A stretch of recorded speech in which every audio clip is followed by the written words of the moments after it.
Wa mwadzuka bwanji nzathu lero la mulungu la mulungu pa 4 January chaka cha 2026 ngakhale lili la mulungu kwathu kuno kumene timakhala kuno ku China lero ndi tsiku logwira ntchito moti tinali ku skulu tangoweruka kumene pa lunch apapa ma China ali ndi system yawo ya ma holiday yomwe can also be very surprising kwa anthu amene sitinazolowere zimene amapanga ma China ndizonena kuti monga pa 1 linali Thursday ndiye pa 1 limakhala holiday koma chifukwa choti pa 1 inali Thursday ndiye anatipasanso Friday lapa 2 kuti ikhale holiday.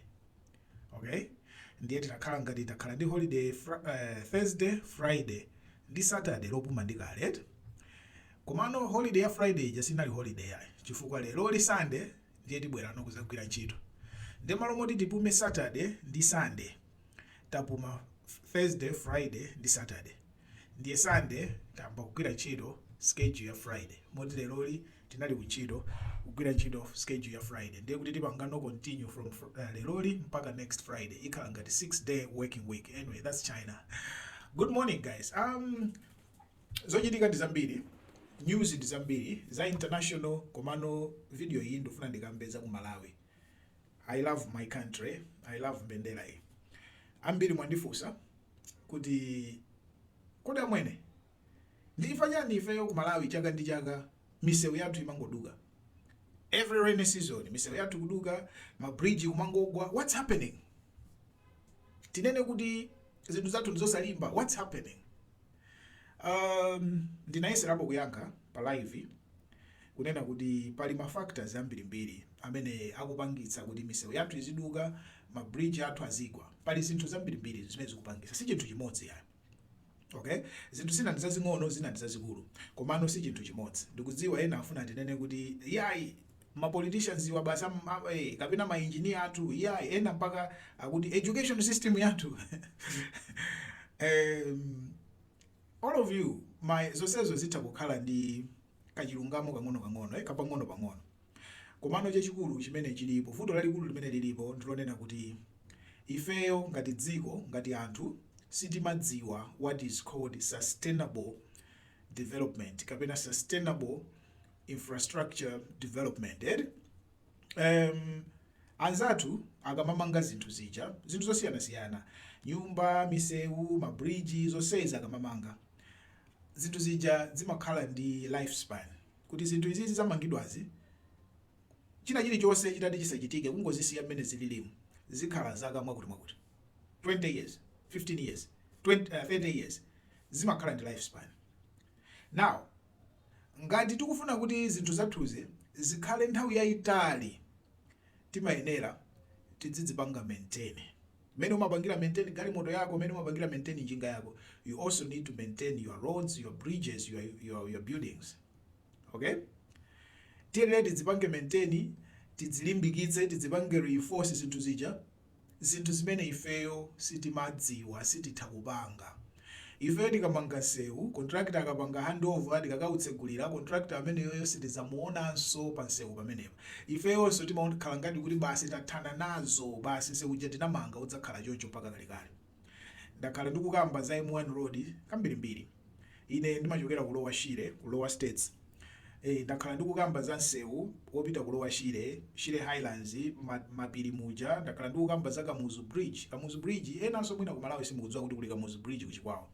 Inamangidwa kale 50 years zatha. Mitengo ku Malawi idakhala ndikudula. Anthu akulima mpaka m'mitsinje. Chifukwa choti mitengo tadula, doti lija likulimidwa, mvula zikugwa, there is a lot of soil erosion that is happening, kukokoloka kwa nthaka. And nthaka ija ikusuntha. And chifukwa choti nthaka ija ikusuntha, ma bridge aja adakali chiyimire mmene anamangidwira 50 years ago. Tsiku lina muzaona kuti ma bridge aja mbali mwake monsemu mwagumuka, mwaduka. Zinthu zimene maiko anzathu ngati ku China kuno amazipanga 4C.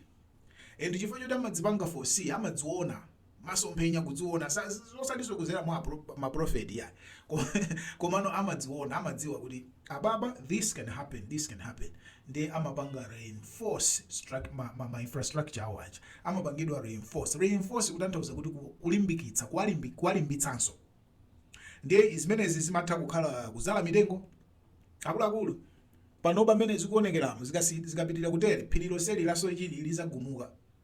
How can we protect phiri la sochi akuluakulu? The next 10 years Blantyre tiyeni tipangeso forest phiri la sochi, tipangeso forest phiri la njilande, tipangeso forest phiri la michiru, zonsezi zikhale ndi mitengo for the next 10 years tisaduleso. And ifeyo nkumaona kuti phiri lijade mitengo iyo ikukula, iyo mitengo yapanga kafa. That's anthu anzeru, anthu amene amapanga foresee, anthu amene amapanga prevent ma disasters amene akubwera. Kumalawi we are not good at that. Okay? So kulephera kupanga manage, kulephera kusamala katundu, kulephera kukhala ndi masomphenya ona zakusokolo. And this can be seen all across the board. Mumutha kuyangana masukulu athu amene anamangidwa kalekale, ajena Chancellor College, ajena Polytechnic, ajena Sochi Secondary School, ajena Blantyre Secondary School, ajena you can point at ajena Mulunguzi uzomba uko, ajena Uzuzu, mukaona kuti zinamangidwa zinasiyidwa like that. Maintenance ndi poor. Coming back to fix and kupanga zinthu zoti zikhale better is poor.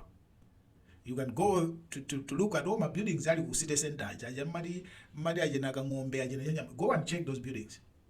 You see kuti city mapanga zimene maiko anzathu amapanga by infrastructure, and that is very very important. Ndiamukanena kuti education system, mwina education system yathu sitiphunzisa kupanga manage zinthu mwina, so I will give you good okay ndikupasa marks monga mphunzisi ndikupasa marks ngati walemba zimenezo. Mwina mukuti ma engineers athu mwina so the education system yathu mwina so the ma engineer athu asadziwa zinthu sadziwa zinthu, iwo amangofuna kuti alandire ndalama amange chinthu chija adyepo chi profit, kuti chinthu chino lifespan yake chiyenera chipangidwe chani, ma recommendations kwa anthu, ma inspectors kwa anthu. We are supposed to be reinforcing malo monse tipa bridge to setija before rainy season. Reinforcement. That's what intelligent people do. Tipa bridge ling'ono to setija kumadziwa kuti nthawi yomwe mvula sikulibe kumvula, nthawi imene jaya nkuona kuti apa madzi mena kuyendera ofunika lungalande apa kumaso apa pasinje ofunika tikhale ndi ma flood control. Do you know what are flood controls?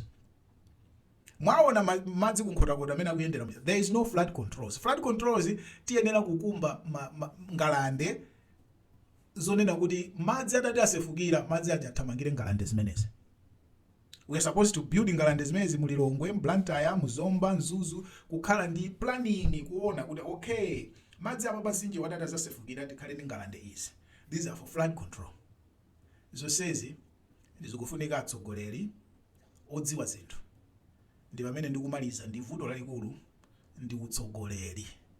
Atsogoleri osadziwa zinthu. Atsogoleri oti mwapasa udindo angokhala pamene paja iyo chimene akudziwa ndikuyang'anira chikwama. What should we do? Lead the people kuti apange zinthu zoyenera.